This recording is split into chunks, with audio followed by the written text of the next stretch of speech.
நமஸ்காரம். உங்கள் அன்பிற்கும் அபிமானத்திற்கும் ஒரு வித்யாபுத்திர பிஆர் ராஜா குளத்தூர் பேசுகிறேன். ஸ்ரீமாத்திரை நமக. இது என்னுடைய 770வது வீடியோ. இந்த வீடியோவில் என்ன பார்க்க போகிறோன்னா, ஒரு நியூ சப்ஜெக்ட். அதாவது பரமாச்சாரியாருடைய எல்லா வாக்குகள், அவர் சொன்ன இன்சிடென்ட்ஸ் எல்லாமே ரா கணபதினு ஒருத்தர் தொகுத்தி எழுதியிருந்தார். அதுதான் தெய்வத்தின் குரல். 7 வால்யூம் வந்தது. பாரதி படிச்சும் அந்த ஆழ்த்த போட்டிருந்தேன். நான் வச்சுருக்கேன் 7 வால்யூமாக. நான் எந்த வருஷம் வாங்கினேன்னா 2005 வாங்கிட்டேன். கடைசி தான் 7வது வால்யூம் வந்தது. By the time I have undergone surgery, bypass surgery. 2010 Frontier Lifeline doctor Cherian தான் ஏற்பாடு பண்ணார் அந்த ஆப்ரேஷனை. அதுவே பரமாச்சாரியா என்னை காப்பாற்றின. இது பக்கத்துலேயே இருக்கார், அவர் பார்த்துட்டு இருக்கார். இல்லையா, அவருடைய லீலைகள்லாம் வர்ணிக்க இயலாது. என் பயம் நான் போய் சேர்ந்துருவோன்னு. ஏன்னா நான், என் மனைவி, என் குழந்தைகள் எல்லாம் தஞ்சாவூர் சைடு கோவிலுக்கெல்லாம் போயிருக்கோம். திருநள்ளாறு போயிருக்கு, திருக்கடையூர் போயிருக்கு, வைத்தீஸ்வரன் கோவில், தீர்காழி. ஒவ்வொரு கோவில்லையும் எனக்கு செஸ்ட் பெயின், பேக் பெயினும் வந்துடும். ஒரு என் ஒய்ஃப் சொன்ன மாதிரி கண்ட இடத்துல இந்த கூல்ட்ரிங்க்ஸ் எல்லாம் வாங்கி குடிக்கிறாள். அது அப்படியே ஆச்சுன்னா வாயு உபதிரவம்னா எனக்கு லாட்ஜில் படுத்துக்கூட முடியாது. I was restless. Monday morning office போகிறேன், ஸ்கூட்டரை விட்டுன்னு போக முடியல. ஷெட்டில் கொண்டு ஸ்கூட்டரை போட்டுட்டு சாமியெல்லாம் வேண்டிட்டு மட செக்யூரிட்டிக்கெல்லாம் இன்ஃபர்மேஷன் கொடுத்துட்டு ஆம்புலன்ஸ் ரெடி பண்ண சொன்னேன். ஸ்ட்ரீட்டில் போனேன், ஸ்ட்ரீட்டில் போய் விழுந்துட்டேன் அப்படியே. சார் அப்புறம் அந்த பக்கத்தில் மெடிக்கல் சென்டருக்கு கழிச்சு போனேன். இவ்வாறு இந்த அப்நார்மல் சுச்சுவேஷன்ட்ட எதுக்கு சொல்ல வரேன், சாமி தான் காப்பாற்றினார். அப்புறம் ஃப்ரான்டியர் லைஃப் ஹாஸ்பிட்டலில் மே மாதம், ஏப்ரல் மாதம் 31 போய் மே மாதம் 6ஆம் தேதி எனக்கு ஆப்ரேஷன் நடந்தது. அடுத்து 2010 பாருங்க, கடந்த 15 வருஷம் ஓடி போயிடுது. எதுக்கு சொல்ல வரேன்னா, அந்த பீரியடில் தெய்வத்தின் குரல் 7 வால்யூமும் நான் ஒவ்வொரு வால்யூமாக ஆற்றுல கொண்டு சொல்லி ஹாஸ்பிட்டல் ரூமில் நான் மட்டும் தான் இருப்பேன். அதை இப்போ எல்லாத்தையும் படிச்சிட்டேன். 7 வால்யூம் படித்தாச்சு நான். அப்போ சாமிகிட்ட வேண்டிப்பேன், நான் நிறைய படிக்கணும்ப்பா, எனக்கு உசுரோட போய் அப்படிலாம் வேண்டிப்பேன் நான். நேற்று என்ன ஆச்சுன்னா, அதாவது இன்றைக்கி செவ்வாய்க்கிழமை இல்லையா, நேற்று திங்கக்கிழமை. மேனக்கான்னு ஒரு பெண்மணி இருக்கா, அதில் நம்ம அக்ஷரமாக இருப்போம். செல்லியம்மன் கோவிலில் நிறைய தொண்டெல்லாம் பண்ணிகிட்ருக்கா பக்கத்தில். அவள் ஆற்றுக்காரர் கூட நடுவில் உடம்பு சரியில்லாமல் போயிடுத்து. ஆற்றுக்காரை வளர்த்த அந்த மாமியார், ஒரிஜினல் மாமியார் போயிட்டா சின்ன வயசுலேயே. ஒரு 2 பையன் அவளுக்கு. ஒரு பையன் அப்ராடில் இருக்கான், ஒரு பையன் இங்கே லோக்கலில் இருக்கான். எலெக்ஷனில் வரேன்னா சொன்னேன், குரு பூஜைக்கு வரவே இல்லை மாமா நான் பார்க்குறதுக்கு, அதனால் எனக்கு வந்தேன் சொல்லிவிட்டு சாயந்தரம் வந்தேன். பிடியரசி திட்டத்தில் அவரோ ஆற்றுக்காரோ அரிசி வாங்கிட்டு போவேன். நான் பெரியவா டப்பா ஒன்று வச்சுருப்பேன். கிட்டத்தட்ட அது 1 கிலோக்கு மேலேயே பிடிக்கும் அரிசி. அது ஒரு மாதத்துக்கு ஒரு நாள் தான் வருவா. ஸோ 100 ரூபா பணமும் அதுவும் போட்டு அனுப்பிச்சிடுவேன். நேற்று வரும்போது இந்த புஸ்தகத்தை கொண்டு வந்து கொடுத்தா.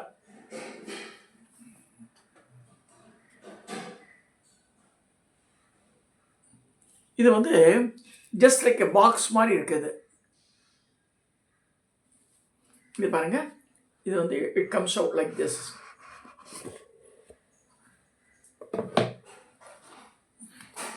பல்கி புக்கு. தினசரி பரிவா தியானம் வேதா வெளியீடுன்னு போட்டிருக்கு. அதாவது அதில் கண்டென்ட் தினசரி பரிவா தியானம்னா வேதா இங்கே தான் லோக்கலில் தான் பண்ணியிருக்கா. ஆன்லைனில் ரா கணபதி அண்ணா நூல்கள் தெய்வத்தின் குரல் போட்டுட்டு வேத பிரகாசனம் 84 மதுரை சாமி மடம் தெரு, செம்பியம் தீயணைப்பு நிலையம் எதிரில், பெரம்பூர்லாம் இருக்க சிலது. விலை 500 ரூபா ப்ளஸ் போஸ்டல் சார்ஜஸ் செப்பரேட்டர். அவள் பிடியரசியில் இதெல்லாம் பண்ணுறதுனால ஷீ காட் 2 புக்ஸ். ஒரு புக்கு அவளுக்கும் அவளுக்கு தேவையான இன்னொரு புக்கு கொடுங்கன்னு கொடுத்தாலாம். இந்த புக்கு நேற்று எனக்கு as a gift I got it through Menaka. இதை பார்த்த உடனே காத்தால் எர்லி மார்னிங் தான் நான் ஒரு 5 மணிக்கு எழுந்து நான் படித்தேன். படிக்கும்போது எனக்கு அதை பற்றி பேசணுன்ற மாதிரி பெரிய இன்ஸ்ட்ரக்ஷன் இருக்குது. அதனால தான் பேசுகிறேன். அதாவது என்ன சொல்கிறாங்கன்னா, இது இன்ட்ரடக்ஷன் இதில் இதன் நமக ரிஷிப்பிய பூர்வஜேப்பிய பூர்வேப்பிய பதிக்கிருத்திய ரிக்வேதத்தில் வருது. மகரிஷிகள் புலங்களுக்கு அப்பாற்பட்ட ஆற்றல் கொண்டவர்கள், சுயநலம் அது அறவே இல்லாதவர்கள். அவர்கள் உலக இயக்கத்திற்கு அடித்தளமாக இருக்கும் தர்மம் என்ற தத்துவத்தை தங்கள் தவ ஆற்றல் மூலம் கண்டறிந்தவர்கள். அதன் அடிப்படையில் மனித வாழ்வை அமைத்து தந்தார்கள். அவர்கள் நமக்கு தந்த வாழ்வு முறையை அவர்களுக்கு பின்னர் வந்த நமது முன்னோர்கள் தலைமுறையாக கடைபிடித்து வாழ்ந்தார்கள். நமக்கு சற்று முந்தைய தலைமுறை வரை அது வழியாக பரம்பரையாக தொடர்ந்து கடைபிடிப்பட்டு வந்திருக்கிறது. இப்போ டோட்டலாகவே மாறிடுது இப்போ சொசைட்டி. இவ்வாறு நமது வாழ்க்கை பயணத்துக்கான பாதையை உருவாக்கி தந்த ரிஷிகளையும் முன்னோர்கள் அனைவரையும் பணிவுடன் வணங்குகின்றோம் அப்படின்னு போட்டிருக்கார்.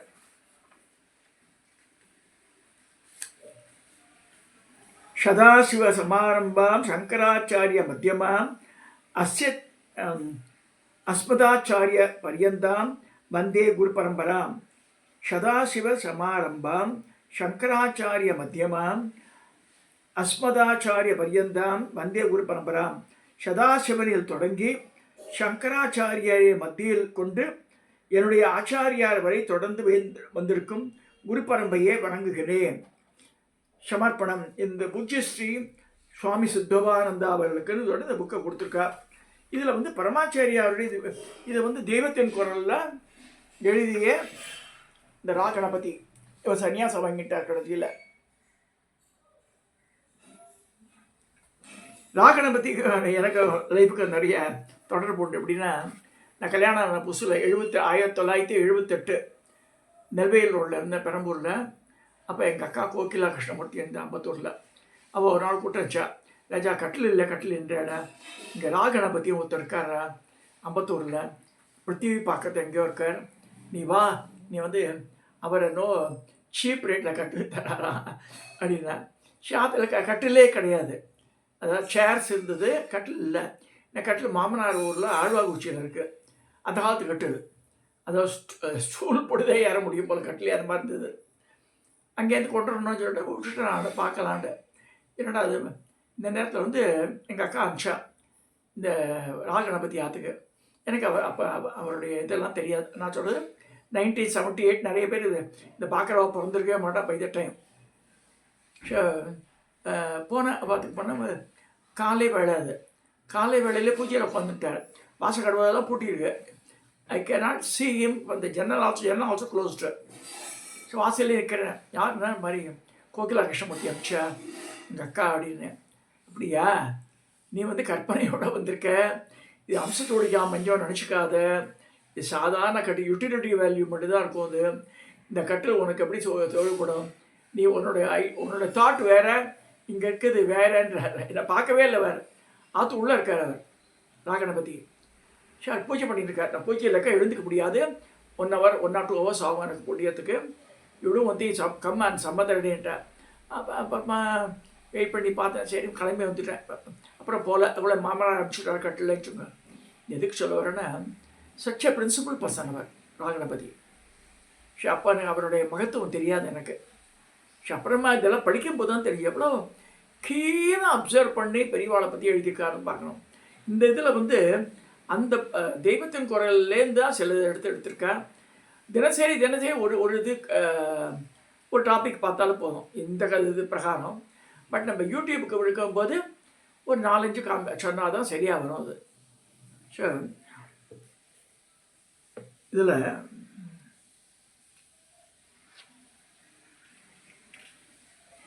பதிப்புரை சொல்கிறார். வாசக அன்பருக்கு அன்பான பணிவான வணக்கம். தெய்வத்தின் குரல் நூல் தொகுதிக்கு அறிமுகம் தேவையில்லை. அது ஆசிரியர்களிடம் ஏற்படுத்திய தாகத்தையும் விளக்க வேண்டியதில்லை. காளிதாசன் ஒரு அழகிய ஓமையை பயன்படுத்துகிறான். காற்றில் ஒரு யானை ஆற்றங்கரை ஓரமாக நடந்து கொண்டிருக்கிறது. அப்பொழுது வானத்தில் கரு மேகங்கள் திகழ்கின்றன. மழை பெய்ய போகிறது. தன் மீது ஜீவிக்கும் தாவரங்கள் பிராணிகளின் ஜீவாதாரமாக தண்ணீரை பொழிய வான் மாதா தயாராவது. அந்த பூமி மாதா அதை வரவேற்கும் விதமாக அங்கே பகுதி எங்கும் மனத்தை பரப்புகிறாள். திடீர் பாருங்க, மழை பெறத்துக்கு முன்னாடி ஒரு வாசனை வரும். நீங்கள் நிறைய பேர் கவனிச்சிருக்கலாம் அதை. பட் கிராமப்புற டவுனில் கூட வருது. குளத்தூர்லாம் வரும் அந்த வாசனை. திடீர்னு கிளம்பிய வாசனை யானை முகந்து பார்க்கிறது. ஆகா, எவ்வளவு ரம்மியமான வாசனை என்று மகிழ்ச்சி அடைகிறது. ஆனந்தத்தில் மீண்டும் மீண்டும் முகந்து பார்க்கிறது. ஆனந்தம் அதிகரிக்கிறது. இன்னும் இன்னும் என்று யானை இந்த வாசனையை முகர்ந்து கொண்டே இருக்கிறது. தெய்வத்தின் ஒரு வாசிப்பான அனுபவம் இந்த ஓமைக்கு பொருந்தும் சொல்றார். இத்தகைய அனுபவம் உங்கள் ஒவ்வொருவருக்கும் இருக்கும். ஆனால் நவீன விதத்தில் அந்த பணம் சம்பாதிப்பதற்காக அதிக நேரம் செலவிட வேண்டிய சூழ்நிலை உருவாகிறது. இதற்கு நடுவே தெய்வத்தின் குரலை வாசிக்க வேண்டும் என்ற ஆவல் இருந்தாலும் வாசிக்க இயலாமல் இருப்பது பெயராளம். இதுபோன்ற அன்பர்களுக்கு தெய்வத்தின் குரலை கொண்டு சேர்ப்பது எவ்வாறு என்று யோசித்தோம். எங்களுக்கு தினசரி தியானம் என்ற கையடக்க நூல் ஒரு முன்மாதிரியாக தெரிந்தது.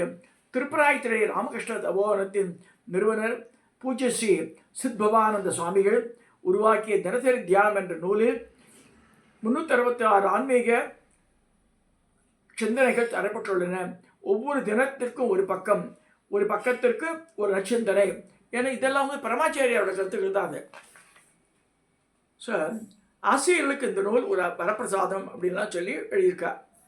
தினசரி பெரிவா தியானம் என்ற இந்த நூலில் ஒரு நாளைக்கு 2 பக்கங்கள் தரப்பட்டுள்ளன. இடது பக்கம் பெரிவா படமும், வலது பக்கம் கட்டாயம் ஒவ்வொருத்தரும் வாங்கி 500 ரூபா புத்தகம் வர எல்லாராலும் வாங்கி வச்சுக்கோங்க. ரொம்ப ஒரு நாளைக்கு ஒரு பேஜ் படித்தோட போதும். ஸோ இப்போ இந்த இதில் எடுக்க போகிறேன் நான்.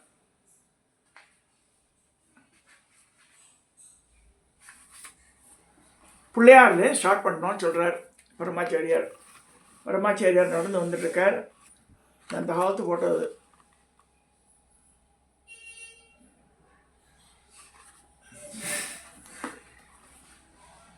மங்களாரம்பம். குழந்தை தெய்வம். அவர் பார்வதி பரமேஸ்வருக்கு பிள்ளை. இந்த உலகிற்கே மூலத்திலிருந்து தோன்றியதால் அவரை நாம் பிள்ளையார் என்று அழைக்கிறோம். எந்த சுவாமியை உபாசனை செய்யும் போதும் முதலில் விநாயகருடைய அனுகிரகத்தை பெற்றுக்கொண்டால்தான் அந்த காரியம் தடைகள் இல்லாமல் நடைபெறும். அவரையே முழுமுதற் கடவுளாக வைத்து உபாசிக்க மதத்திற்கு கணாபத்தியம் சொல்லுவார். கணாபத்தியம், கௌமாரம், சைவம், வைஷ்ணவம், சாக்தம்.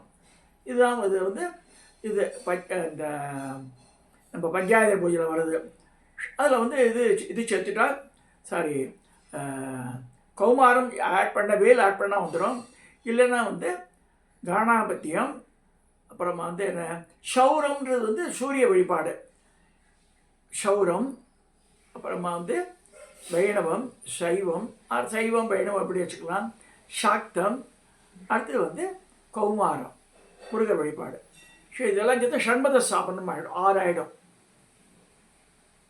ஸோ இங்கே விநாயகரை பற்றி சொல்லும்போது தோர்பி கரணம் என்பது தோப்பு கரணம் என்று மாறிவிட்டது. தோர்பி என்றால் கைகளால் என்று பொருள். கரணம் என்றால் காது. இந்த தோர்பி கரணம் என்றால் கைகளை காதையை பிடித்துக் கொள்வது. கைகளால் நம்ம காதை பிடிச்சிக்கிறோம். அப்படி பிடிச்சிக்கிறோம். நம்ம இப்படி பண்ணுவா, இப்படி இப்படி கொஞ்சம் எழுதுக்கிறோம். சரி, இது பார்த்தாலும் விநாயகருக்கு சிரிப்பு வருமா? விநாயகருடைய அனுக்கிரகம் இருந்தால்தான் உலகத்தில் எந்த காரியம் தடையின்றி நடக்கும். தடைகளை நீங்கி பூர்ண அனுக்கிரகம் செய்யும் அழகான குழந்தை தெய்வம் பிள்ளையார். அவரை பிரார்த்தித்து பூஜை செய்து நாம் தடைகள் இன்றி நல்வாழ்வு வாழ்வோமாக சொல்றார். சார்,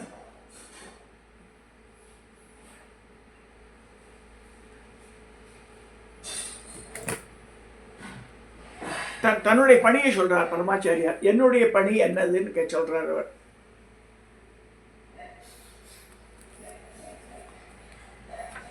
மூல தர்மமே பறிபோய்விட்டது என்று வாயை மூடிக்கொண்டு வெறுமனை பார்த்து கொண்டிருப்பது குருப்பீடம், ஆச்சாரிய ஸ்தானம் தேவையில்லை. முடியாதவா தோன்றினாலும் கூட நல்ல லட்சியங்களை முடித்து காட்ட வேண்டும் என்று சொல்வதற்காகத்தான் மதங்கள், மடங்கள் இருக்கின்றன. இதற்காக அவை தங்கள் முழு சக்தியை செலவிட்டு பாடுபட வேண்டும். நடக்க முடியாது என்று நினைத்த எத்தனையோ விஷயங்கள் இந்த உலகத்தில் நடந்துதான் இருக்கின்றன. இது நடக்க முடியாத விஷயம் என்று நினைத்து தர்மத்தையும் சத்தியத்தையும் விட்டு கொடுத்து பேசுவது என்னுடைய காரியம் அல்ல. தன்னை சொல்றார் அவர். நடத்துவது நடத்தாதது உங்கள் பாடு. தர்மசாஸ்திரங்களில் சொல்லியிருக்க விஷயங்களை அழுக்காமல் சலிக்காமல் உங்கள் காதில் போடுவதுதான் என்னுடைய காரியம். சாஸ்திரங்கள் விதித்துள்ள கடமைகளை எடுத்து சொல்லி எத்தனை தடைகள் இருந்தாலும் நீங்கள் அதன்படிதான் நடக்க வேண்டும் என்று வலியுறுத்துதான் என்னுடைய கடமை சொல்றார்.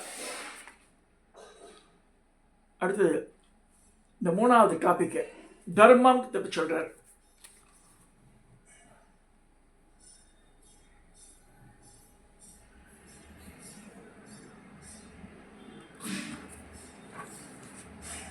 ஸ்ரீராமனுக்கு வனவாசத்தில் ஏற்பட்ட கஷ்டம், ஆபத்து எல்லாம் பெரியவை. ஊருக்கு போகும் குழந்தைக்கு தாயார் கட்டு சாதம் கொடுப்பது போல ராமர் வனவாசம் செல்லும்போது கௌசல்யை கொடுத்தாள். என்ன கொடுத்தாள்?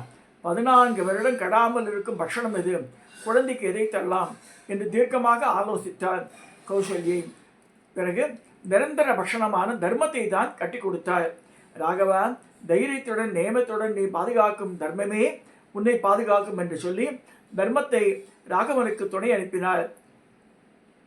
தர்மமே இறுதியில் ராமனுக்கு வெற்றியை தந்தது அப்படின்றார். அடுத்து 4வது டாபிக்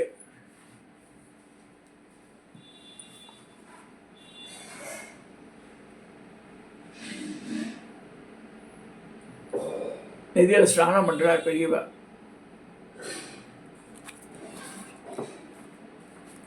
லலிதா சஹஸ்ரநாமத்தில் ஒரு இது வரும், குருமூர்த்தி குணநெத்தி கோமாதா குஹஜன்மபுன்னு வரும். அம்பாளையே குருவாக தியானிக்க வேண்டும் சொல்கிறார். சூரியனை ஞானஸ்வரூபியமாக சொல்லியிருக்கிறது. ஆனால் சூரிய பிரகாசம் வெம்மையை உண்டாக்குகிறது. ஆனால் அதுவே சந்திரனை பிரபலித்து குளிர்ச்சி ஆகிறது. சந்திரனுக்கு சுயமான ஒளி கிடையாது. அம்பாள் சூரியனை போல் சுய பிரகாசமாகவும் சந்திரனை போல் குளிர்ச்சியாகவும் இருக்கிறாள். வெம்மையை போக்கும்போது ஞான பிரகாசம் தருகிறாள். ஞானம் தரும் குருமூர்த்தி அவளேதான். காளிதாசர் தேசிக ரூப, அதாவது ஓங்கார பஞ்சரசிக்கையும் ஒரு ஸ்லோகம் இருக்குது, அதில் வரும், தேசிக ரூபேன தர்சுதாப்புதையாம், குருவடிவத்தில் வந்து தன் மகிமையை காட்டுபவள் என்று அம்பிகையை வர்ணிக்கிறார். எனவே சந்திர மண்டலத்தில் குருபாதத்தையும் தியானிக்கலாம். நம் தாபங்கள் விலகவும் ஞான பிரகாசம் உண்டாகவும் எல்லோரிடம் நாம் குளிர்ச்சியாக இருக்கவும் இவ்வாறு சந்திர மண்டலத்தில் அம்பாளையும் குருபாதையோ தியானிக்க வேண்டும். அம்பாளையே குருவாக இருக்க வேண்டும் சொல்கிறார். ஸோ இன்னைக்கு இந்த இது வரைக்கும் பார்த்துருக்கோம்.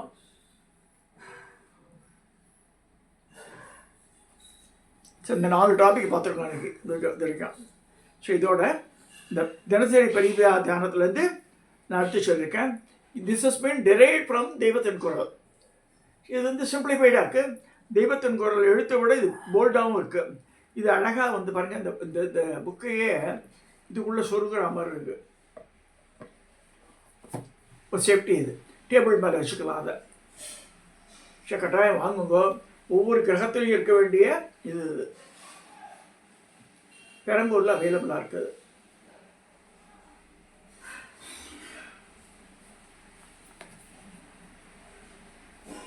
தினசரி பரிவா தியானம்.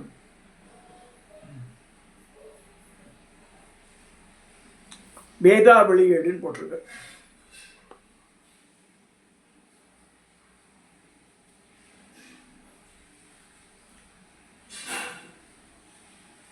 இது சொல்லும்போது கடைசியில் இந்த பாக்ஸில் வெளியில் பிரிண்ட் பண்ணியிருக்கு, நான் படிச்சிடுறேன். சம்சார விருட்சத்தில் இருந்து விடுபட புஷ்பத்தில் இருந்துதான் காயும் பழமும் உண்டாகின்றன. பூவில் கசப்பாகவும் பிஞ்சில் துவர்ப்பாகவும் காயில் புளிப்பாகவும் பழத்தில் மதுரமாகவும் ஆகிறது. மதுரம்தான் சாந்தம். சாந்தம் வந்தால் எல்லா பற்றுகளும் போய்விடுகிறது. பழத்தில் மதுரம் முழுமையாக நிரம்பியதுமே கீழே விழுந்து விடுகிறது. அதுபோல இதயத்தில் எல்லா இடத்திலும் மதுரம் வந்துவிட்டால் எல்லா பற்றும் தானாகவே போய்விடும். புளிப்பு இருக்கும் வரை பற்று இருக்கும். காயை பறித்தால் காம்பில் ஜலம் வரும், காயிலும் ஜலம் வரும். அதாவது மரமும் காயை விட்டுவிட விரும்பவில்லை, காயும் மரத்திலிருந்து விடுபட விரும்பவில்லை. ஆகையால் நிறைந்த மதுரமாக ஆகிவிட்டால் பழம் தானாகவே பழுத்து விழுந்துவிடும். அதாவது மரமும் பழத்தை விடுகிறது, பழமும் மரத்தை விடுகிறது. இரண்டும் அழாமல் ஆனந்தமாக பிரியும். இதுதான் திரையம்பகம் யாமகே சுகந்தி புஷ்டிவர்த்தனம் ஊர்வார் மிகபந்தனாத் மிருத்யோத் முக்ஷிமாமதாத். வெள்ளரி பழம் அப்படி கொடியிலே தானே படுத்து விடுபடுறதோ அந்த மாதிரி விடுபடணும் உயிர் சொல்லப்படுறது. படிப்படியாக வளர்ந்து மனம் முழுவதும் மதுரமயமான ஒவ்வொருவரும் இப்படியே ஆனந்தமாக சம்சார விஷத்தில் இருந்து விடுபடுவார்கள் அப்படின்னு சொல்லி இதை முடிச்சிருக்கா. இந்த பாக்ஸில் பின்னாடி மாதிரி எழுதியிருக்கு. இதை சொல்லி நானும் இந்த இதை பதிவை நான் நிறைவு செய்கிறேன். இதை சப்ஸ்கிரைப் பண்ணுங்க, ஷேர் பண்ணுங்க, லைக் பண்ணுங்க.